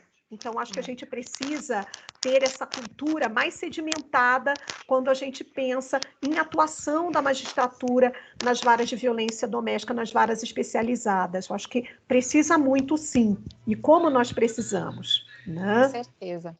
Então, olha, acho que está respondida a pergunta, acho que da Camila, a respeito disso. Sim, vamos prosseguir então. Inúmeros elogios, doutora Cláudia. A Marcela Barbosa Lima traz elogios à senhora. A Marjorie de Castro também parabeniza a senhora pela palestra. E a Marjorie pergunta, qual é o entendimento da senhora acerca da intimação do requerido por edital, tendo em vista a possibilidade do cometimento do crime previsto no artigo 24A da Lei 11.340 de 2006? Certo. Então, vamos lá. Bom, o que acontece?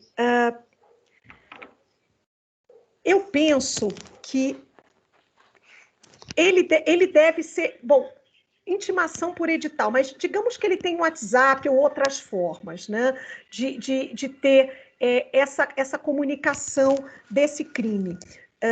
Eu acho complexo, e o que me deixa um pouco preocupada em relação à intimação por edital é a demora nessa intimação e como ele vai saber disso, né? Então, se a gente tivesse outras formas, se pudéssemos ter outras formas e formas mais imediatas dele ter acesso a essa intimação, seria muito ideal, né? Porque eu acho que demora muito, e essa demora é extremamente complexa no sentido de garantir a efetividade da ciência dele sobre esse descumprimento e das próprias questões práticas em relação a isso. Então, eu acho ainda que a gente talvez precisasse de uma outra forma, de um outro mecanismo mais fácil, né, para que ele pudesse ter acesso a essa comunicação de descumprimento, para que essa efetivação pudesse se resolver com mais rapidez, né? Não sei, eu acho que talvez se a gente tivesse formas de intimação aí, se esses sistemas pudessem se comunicar, no sentido da gente ter num cadastro, na Secretaria de Segurança Pública, um cadastro onde a gente tivesse formas de conseguir, né, junto com o Judiciário e a Secretaria de Segurança Pública, meios para acessar esse homem, seria muito interessante, né?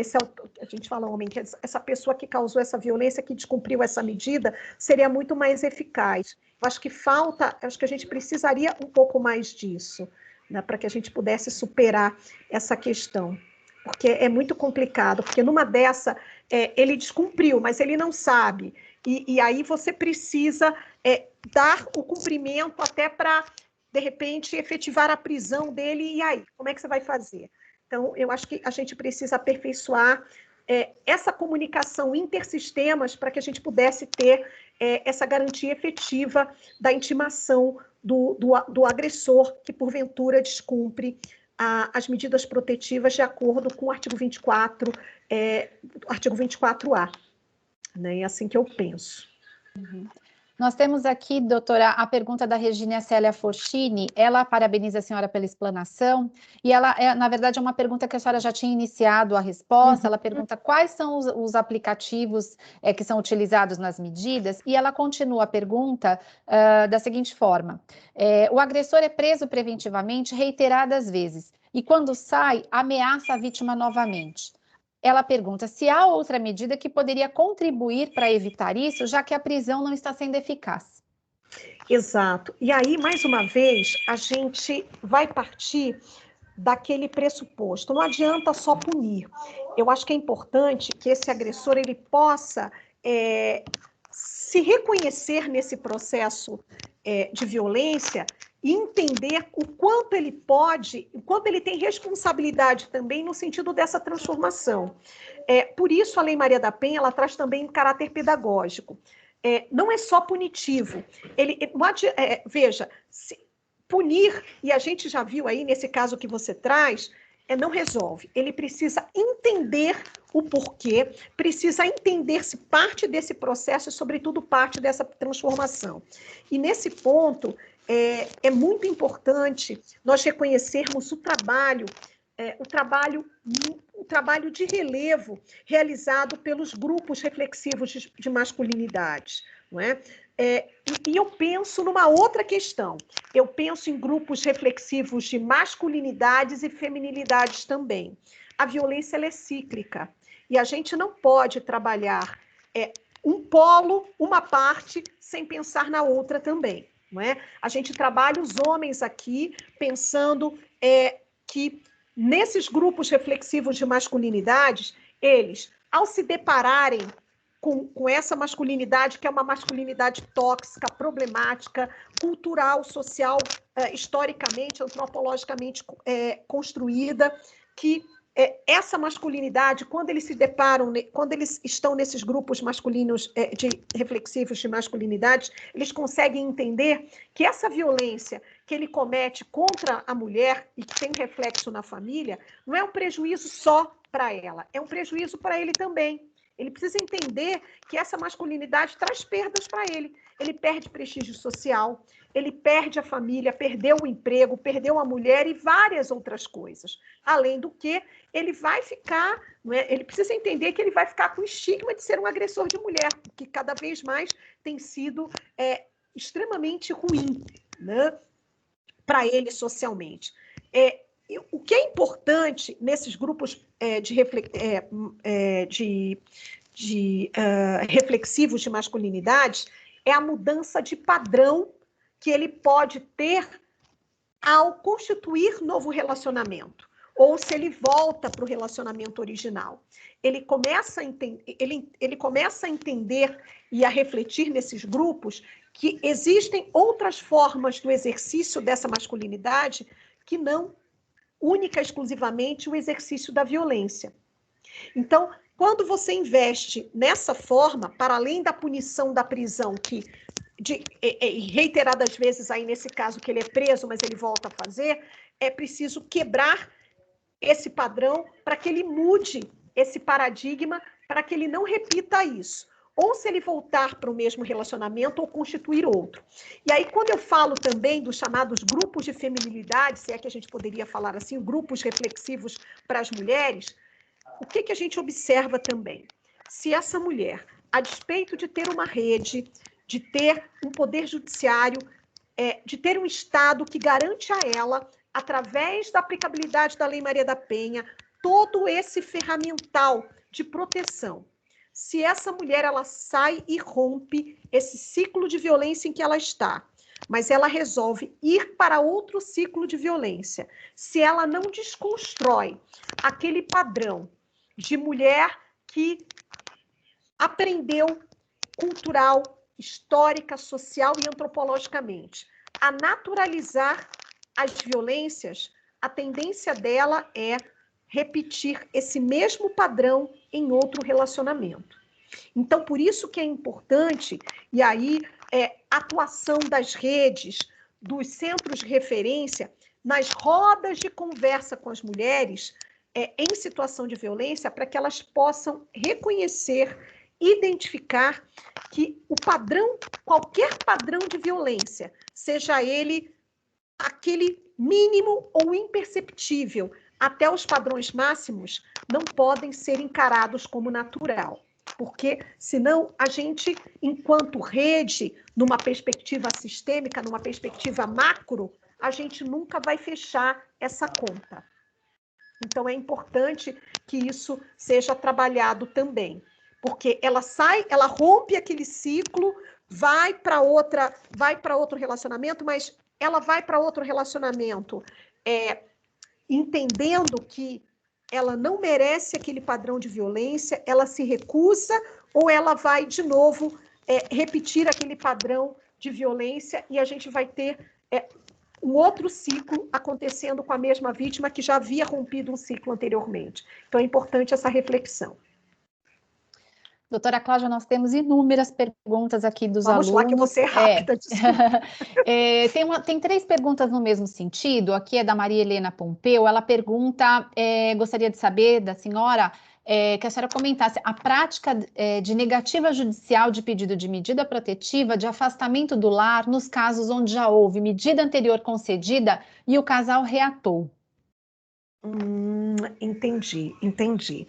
Bom, veja, o que acontece? Ainda que o casal tenha reatado e tenha acontecido um pedido de protetiva por outra violência causada, né, eu não vejo aqui motivação para que ela seja negada. Até porque o que a gente precisa entender enquanto sistema de justiça como um todo, acho que nós que estamos no sistema, né, independente do nosso papel, a gente precisa entender como essa violência funciona, o ciclo dessa violência, entre perdões, tensões, lua de mel, retorno, e a gente precisa ter o cuidado de não estigmatizar aquela vítima que retomou o relacionamento e depois ela sofre nova violência e aciona o sistema. Então, ela não pode ser penalizada por isso. E aí eu quero trazer aqui também um fundamento muito importante para que esse pedido ele seja lastreado nesse fundamento, que é a recomendação 33 da Convenção Internacional da ONU pela eliminação de todas as formas de discriminação. A recomendação 33 dessa convenção, que é uma convenção protetiva em nível internacional dos direitos humanos das mulheres, dentre os quais o direito a uma vida livre de violência, ela recomenda que o sistema de justiça, dentre os quais nós, que somos operadores do direito, que estamos aqui também, todos e todas nós aqui, fazemos parte, quando há uma demanda em que a mulher é parte, esse sistema não pode agir estigmatizando, rotulando essa mulher sob pena de causar-lhe nova violência, uma vez que essa estigmatização pode ser entendida enquanto uma violação aos direitos humanos.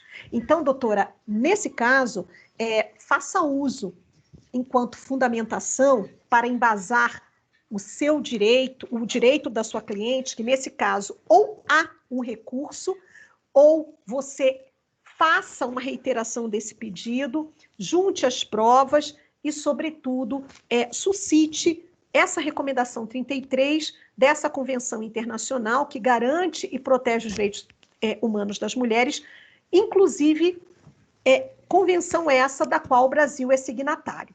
Tá bom? Eu espero ter respondido.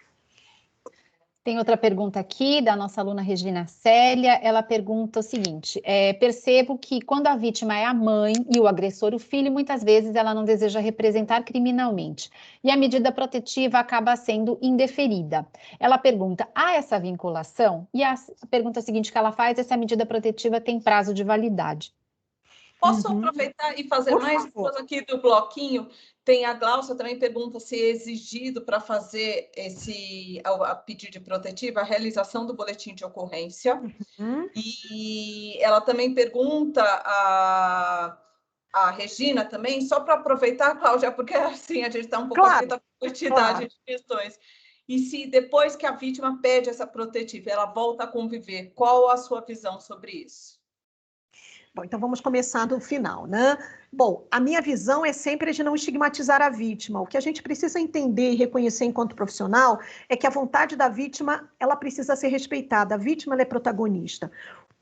O nosso trabalho enquanto profissionais é sempre de sermos facilitadores e facilitadoras da vítima da vida dessa vítima, né? Mas sempre respeitando o seu protagonismo e a sua vontade. Obviamente que a gente precisa orientar e fazer com que ela tenha cuidados e identificar esse tipo de violência.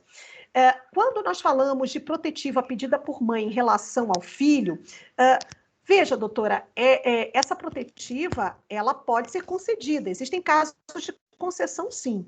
Agora, a grande dificuldade dessa mãe é o dilema culpa-castigo que ela enfrenta, não só enquanto mãe, né, enquanto mulher em situação de violência, ela enfrenta pelo fato de se sentir culpada por ter adotado algum procedimento a interditar esse ciclo de violência na esfera criminal, ou pedir uma protetiva, tendo como agressor o seu filho.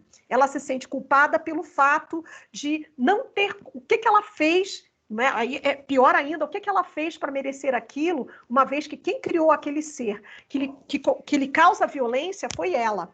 Né?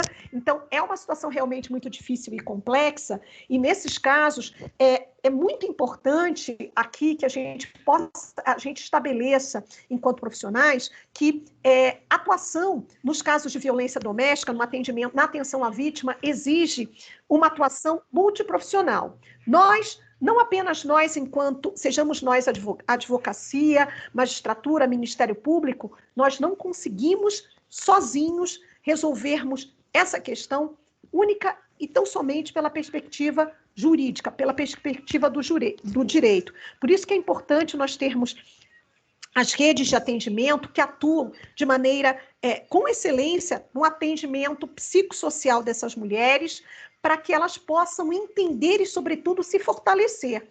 Então, no caso específico dessa mãe, é importante que ela possa estar nessa rede, recebendo aí todo o fortalecimento, todo o acompanhamento psicoemocional, para que ela possa lidar com este caso e entender que ela não é culpada pelo fato de sofrer a violência da parte daquele que ela criou, que ela educou, que é o seu filho, tá bom?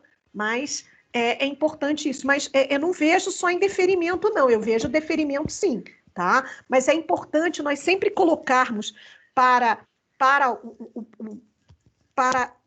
quem analisa, quem avalia, não é por poder judiciário, que é uma violência de gênero, sim, e não é que a violência prevista na Lei Maria da Penha, ela não está apenas a trabalhar a violência que acontece entre casais por conta de um relacionamento íntimo. Há também, a Lei Maria da Penha, ela fala de violência intrafamiliar. Então, nesse caso, de mãe e filho é aplicável perfeitamente. Não sei se respondi a todas aqui, se faltou alguma. Faltou a questão do boletim de ocorrência e a representação, se há necessidade, se há prejuízo quando a vítima não faz o boletim, se ela não representa criminalmente, se isso gera algum reflexo. Bom, o que acontece, tá? É importante que a gente entenda que a medida protetiva ela é autônoma, tá? Doutoras, me corrijam aqui, ó, que é o meu modesto entendimento enquanto advocacia. A medida protetiva, ela não é o processo. Existe ação penal que vai correr ali, seja pela vontade da vítima, ou seja incondicionada, tocada aí pelo Ministério Público. Vejam, se ela estiver só com a medida protetiva e ela não quiser representar, ela pode, porque por vezes a medida protetiva satisfaz a vítima naquele momento e ela quer proteção, ela não quer processar o agressor, ela quer proteção naquele momento, tá? Em relação ao boletim de ocorrência, não há obrigatoriedade de se ter o boletim de ocorrência, mas o que acontece? Por vezes, quando você faz a postulação da medida protetiva de urgência sem o boletim, a gente observa que há alguns entendimentos e posturas de algumas autoridades judiciais que não concedem a medida. E eu acho isso complicado. Mais uma vez, utilize-se de outros meios, como, por exemplo, pareceres médicos, relatórios psicológicos, que deem a dimensão de que essa violência existe, para além da necessidade do boletim de ocorrência, ao menos naquele momento. Ou então requeira essa medida protetiva direto ao Ministério Público, faça isso, tá bom? Há essa possibilidade, sim, certo? Doutora Cláudia, tem uma pergunta aqui da Ana Paula Barbosa, ela pergunta o seguinte: sou assistente social e atendi um caso onde a mulher é monitora de transporte escolar e o ex-parceiro, o agressor, é o condutor da van. Mesmo com a medida protetiva de afastamento, ela disse que teria que trabalhar com ele sob risco de ficar desempregada. O que poderia ser feito? Bom, eu acho que existem duas questões aqui. Se ela precisa trabalhar com ele sob o risco de estar desempregada, por que não entrar com uma medida protetiva postulando alimentos provisionais? É um caminho, tá?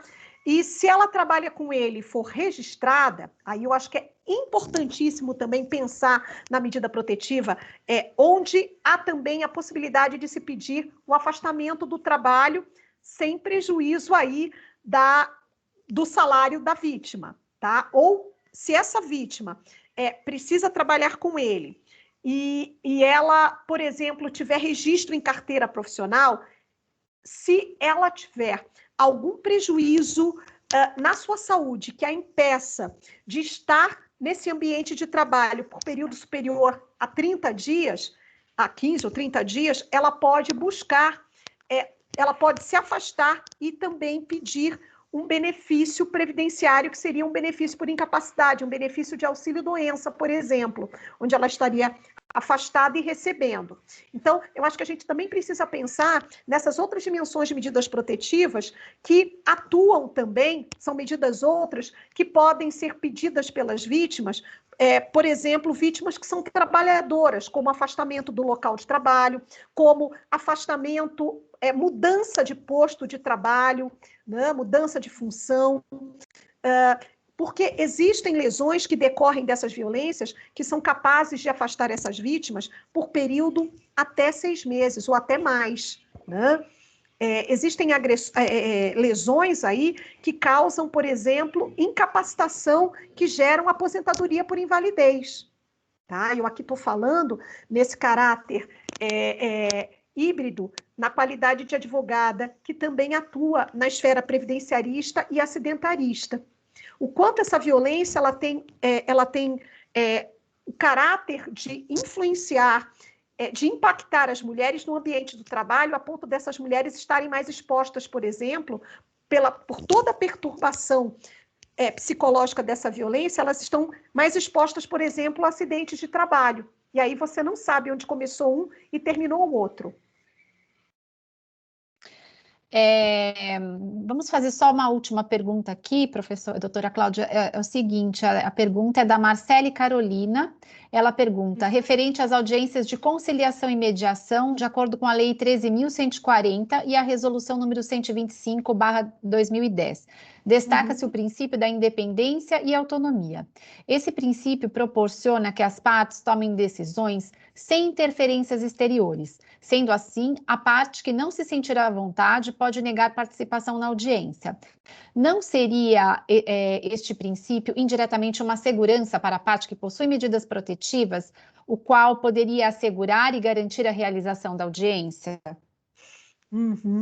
Bom, o que acontece aqui, tá? Veja, eu observo sob 2 perspectivas. Seria importante, por exemplo, se essa vítima ela não se sente confortável em participar dessa audiência, é uma audiência conciliatória, ela poderia, por exemplo, justificar a sua ausência comprovando que ela tem uma medida protetiva. Ela não vai à audiência porque ela não quer conciliar. Ela vai à audiência porque ela não se sente confortável, porque existe uma medida protetiva, e ela vai e comprova a sua ausência naquela audiência porque ela não quer.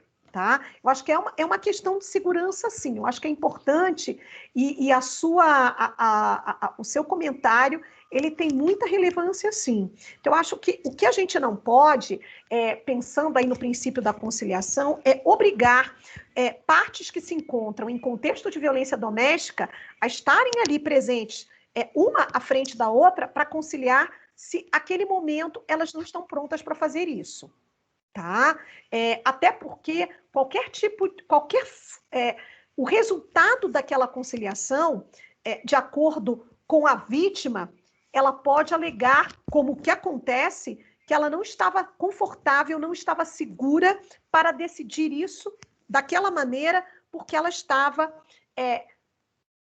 num contexto de violência. Então, ela não manifestou de forma inequívoca a sua vontade naquele momento, porque a sua vontade não era essa. Então, é preciso que a gente tenha esse cuidado, e uma sugestão seria que conciliadores e conciliadoras, antes de iniciarem a sua sessão de conciliação, pudessem perguntar às partes, até para que a gente pudesse abreviar isso, ainda que as partes não tenham esse conhecimento, se existe processo ou medida protetiva. Ou se existe boletim de ocorrência, ou se existe violência. Porque, por vezes, a vítima ela só registra a ocorrência e ela não tem a protetiva, e ela acha que está tudo bem. Então, é importante pontuar isso, iniciar essa conciliação já com essa conversa. Ou, se não for perante ela perante o agressor, porque ela também não se sentiria à vontade, né? Chamasse as partes, ou pelo menos a mulher em particular, ou ele também, para saber se isso aconteceu. Eu acho que a gente poderia abreviar muito sofrimento e, sobretudo, um ciclo revitimizatório a essas mulheres. Doutora Cláudia, tem inúmeras perguntas, os alunos parabenizam aqui a senhora pela palestra. Infelizmente, pelo adiantado da hora, nós não vamos conseguir formular todas as perguntas. Quero agradecer aos alunos pela participação e pedir desculpas pela impossibilidade aqui de resposta a todas elas. Realmente são inúmeras mesmo. Quero agradecer a senhora pela participação, pela excelente palestra, por tudo que a senhora nos trouxe hoje, pelos esclarecimentos. Quero agradecer à EPM pela parceria, as funcionárias da Comesp. Quero parabenizar a minha colega aqui, a doutora Rafaela, pelo aniversário. Muitas felicidades. E desejar a todos um ótimo dia. E antes, só para reforçar, a doutora Daniele já falou, mas só para reforçar a nossa próxima aula, que será dia 18 de maio, né? Com o doutor Flávio Urra, Programa de Recuperação e Reeducação de Homens Autores de Violência. Então, estaremos novamente aqui, no mesmo horário, na próxima terça-feira. Um ótimo final de semana a todos e um bom dia. Muito obrigada. Obrigada.